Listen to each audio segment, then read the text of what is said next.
If you've ever picked up an old coin and wondered who held it before you, tonight's story will make you think twice, because this coin didn't bring luck, it brought death.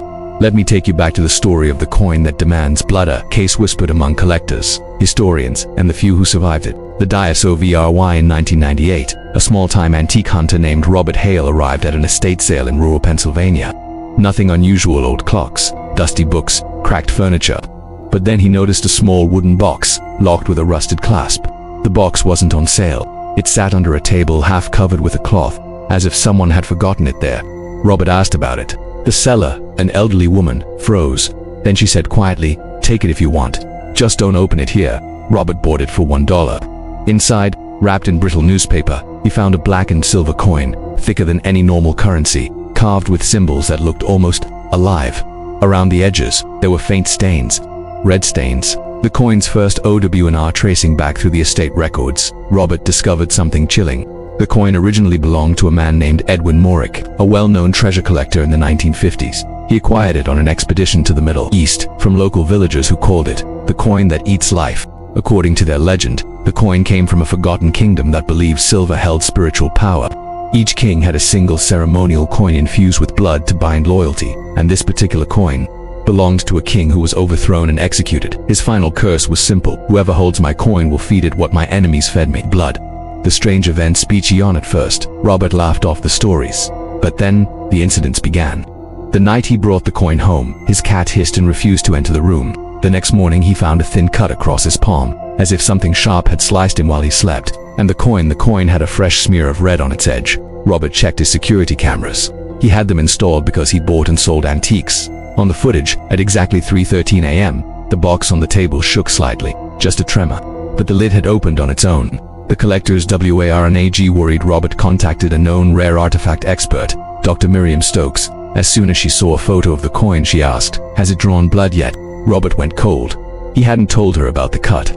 She explained that similar coins were rumored to exist, ceremonial tokens that demanded a binding.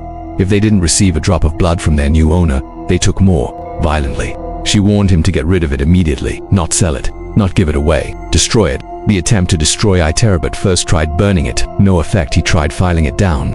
The metal sparked, but not a single scratch appeared. Finally, he took it to a scrapyard and attempted to crush it under a hydraulic press. As the press came down, the power suddenly shut off. The owner of the scrapyard later claimed he heard a sound like someone screaming inside the machine. Robert drove home terrified, and when he entered his house, he found the coin sitting on his kitchen table, even though he had left it inside the press chamber. The blood PRIC things escalated quickly after that. Objects fell off shelves when Robert walked by. He woke up with bruises in the shape of fingerprints around his arms. He began hearing whispers, soft, rhythmic, like chanting in a language he didn't know. One night he awoke to a pressure on his chest. He couldn't move, he could barely breathe. On the ceiling above him, words appeared, smeared in red. "Pay." The next morning, Robert found the coin lying on his chest, and fresh blood on its edge. But this time, the blood was not his. The final RCORDNH, the last known footage of Robert Hale, is from his basement, recorded on his camcorder. He's pale, sweating, shaking.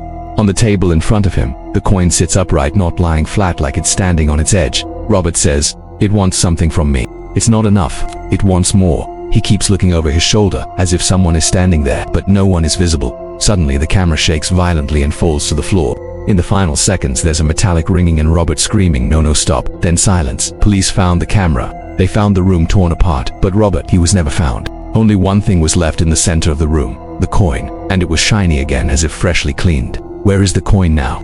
After Robert's disappearance, the authorities locked the coin inside an evidence box. A week later, the box was empty. The coin vanished. No fingerprints, no forced entry. Some say it's in the hands of another collector. Some say it was taken by a museum who won't admit it.